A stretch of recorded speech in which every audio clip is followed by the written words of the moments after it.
Hello and welcome to the Business Octopus live stream, where we talk about all things sales, marketing, and technology. I'm Avon Collis, CRM and Marketing Automation Specialist at Relevate and all-around good guy. Today, I'm going to be talking through some issues, problems, concerns, things that we go through every week and that we want to bring out to basically the public just to talk about and hopefully educate on things that we come across in the sales, marketing, technology space. Don't forget that if you have any questions, you can contact us via our socials. And if you'd like to add a comment or have us bring something up, make sure you put the comment on at the contact us on the website, relevate.com.au, or if you go through any of our socials, we keep an eye out. So if you're watching this on YouTube, please subscribe, give us a like, little comment, hit the bell so you get the notification. And as always, you can always go to our community at community.relevate.com.au and network with other professionals in the MarTech space. So what I wanted to talk about today is when people have ideas and they want to bring them to life. Quite often there's a little bit of a misconception about how that happens.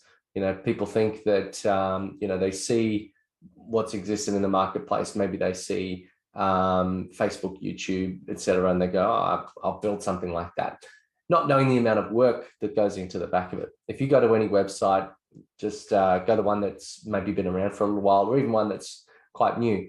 Do yourself a favor, right click and then go down to view source. Have a look at the code that sits in the background. You know, a lot of things are layered up. You know, there's a lot of small things that you have to do to build just an image on a page, or just a word or a color or a background or something like that. And so the page you're looking at, even, the video that you watch this through has a lot of these layers, and there's a lot of depth involved. And quite often these platforms have been going for a number of years. So what I wanted to talk about is how if you're going to create a new product, a new service, a new, platform, that there is a process that you need to go through in order to create that for yourself. So a lot of times people have an idea. Ideas are like buses. There's always another one coming. There's hundreds of ideas that have been great that no one ever, brings to life.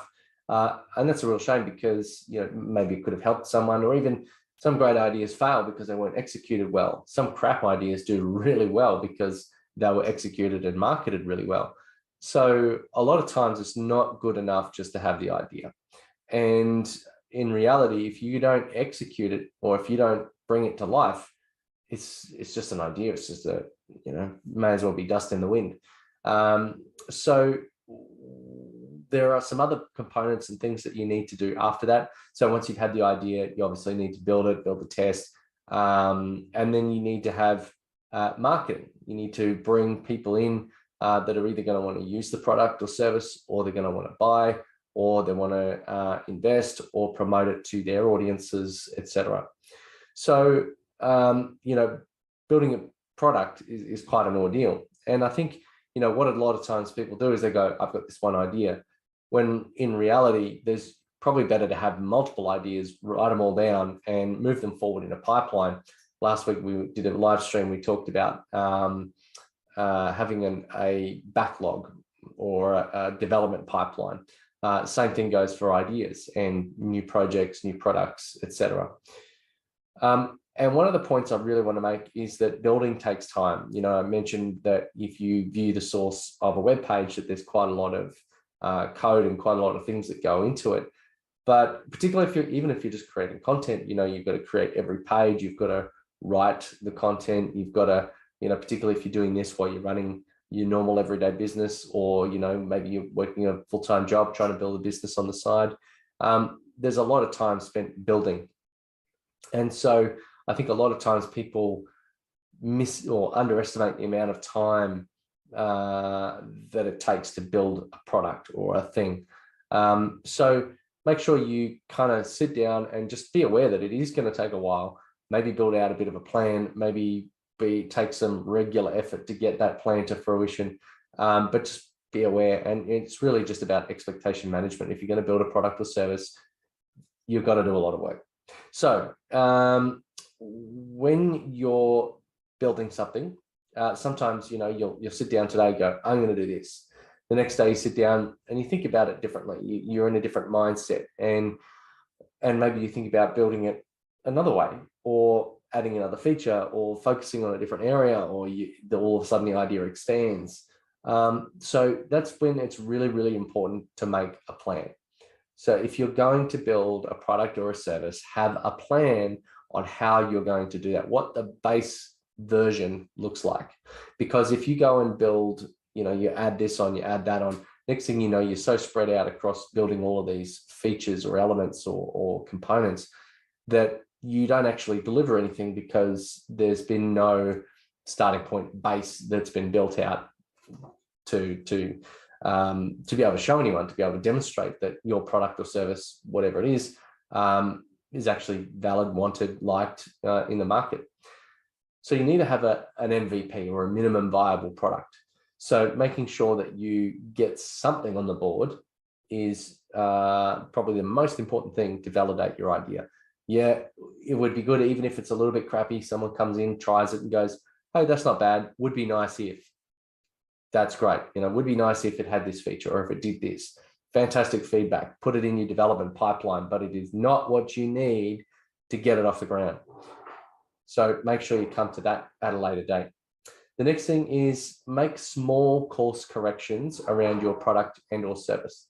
Make it something, so if you've got build your MVP so that you can make tweaks, and those tweaks don't take a lot of effort. The worst thing you can do is completely redesign and shift. Make sure you're really solid on your base product and build that.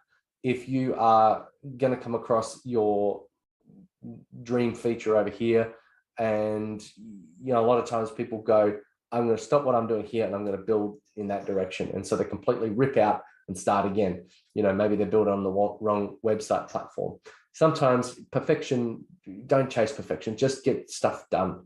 The worst thing you can do is try to go for that, perfect little start. It's got to look great. It's got to sound great. It has to be perfect. Otherwise it's not going to happen. Well, the point is, it's probably just not going to happen. So make sure you have a plan, and make something where the base MVP is good enough as just good enough, because those small course corrections can happen at a later date. We're going to add a button, we're going to change the color, we're going to change the text on the button. Those little tweaks don't have to happen straight away. And a lot of time is wasted quite often when someone's doing one thing and then they rip it out and start again. Someone said to me, they had a whole Facebook group community, and they'd been working up their thing, and they decided, I'm not going to do Facebook anymore. They deleted everything, and then they started building their community on YouTube. Why delete it? It's there. Just leave it. Maybe even with the people, even if you're not getting a lot of traction, the people that you were getting in that group, now when you start your group in YouTube, you can then go, hey, everybody, look over there. We've got this new group over here, and just leave it. Just leave it alive. It's not hurting anyone, doesn't cost you anything, but deleting it is losing all of that effort, all of that content, everything that you've done to that point. Maybe keep a little trickle in there, and while you try to get the conversion and get people more into your brand, maybe having two in existence at the same time is not that bad either, because there are a lot of posting tools. When you post on one, it posts on the other. So you're not really extending the workload that you have to do, but you're also not ripping out and losing everything all over again. So the next point I want to make is test everything. A lot of times when people have these ideas and they go, if I build it, people will want it. Absolutely not. There was even a movie, it's called Field of Dreams. I always quote this when I'm talking to people. And there's a line, it's like, if you build it, they will come. That was about a baseball field and some ghosts, but they built this thing in the middle of nowhere, and then people came to it. But that's not really why you would build a product or a service. Granted, there are some times in history where people didn't know what they wanted, or if I had to ask the people what they wanted, they would have asked for faster horses. That's what Henry Ford said. So sometimes, yes, you do need to train the product or train the market and educate them, but there is still an element of testing that goes on. Maybe you build a prototype. Maybe you demonstrate that this thing can be more. In your mind, even just the concept can be tested.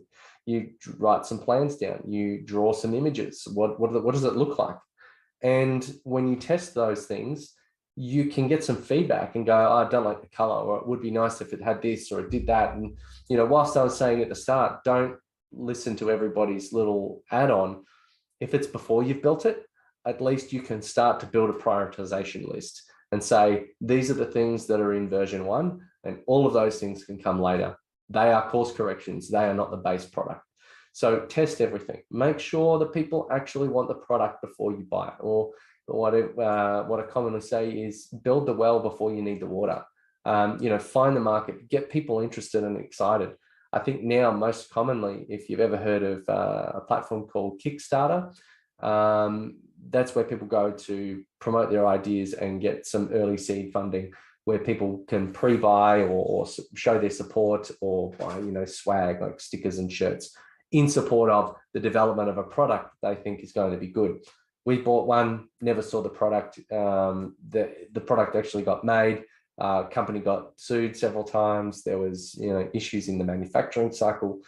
And now a lot of the companies that are building new products almost don't go to market without going via Kickstarter, because it's a bit of cash and they get to test the market. So if they have already a multi-million-dollar company with thousands of successful products, they will still go by Kickstarter, because people can vote with their dollars, with their credit cards, whether or not the product is actually wanted in the market.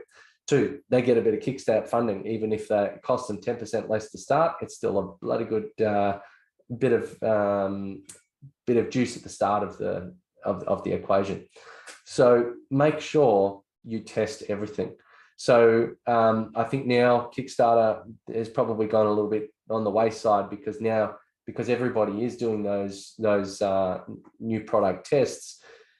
It is phenomenal the amount of backpacks you see. Just everyone's got this new idea for a backpack. Pouches here, pouches there, chargers, whatever. But I've just noticed a hell of a lot. So even though that's the case, there are other Kickstarter equivalents where you can test your product. Forums, get some people to give you some feedback. Mum and dad, probably not the best, because they're going to tell you what you want to hear. Find people that you don't know, approach them in the street, ask them their honest feedback. And if someone's willing to whip their wallet out and give you money towards building it, and that's not the only reason, because, the product may not be ready yet, but at least if someone sort of verbally says, I would pay for that, that's probably a good sign. Okay. So that's pretty much it. Short chat for today. Thank you very much for listening. Don't forget, if you're watching this and you like what we talked about, you can check this out and some others. We do have our YouTube channel. Please like, subscribe, hit the bell and notify. And if you have any questions for us, go to relevate.com.au or ask in the feed, and we will try to answer them in the next video. So we do these live streams every Friday at 1:30 p.m. Brisbane time. Thank you very much for listening, and I hope you have a great weekend.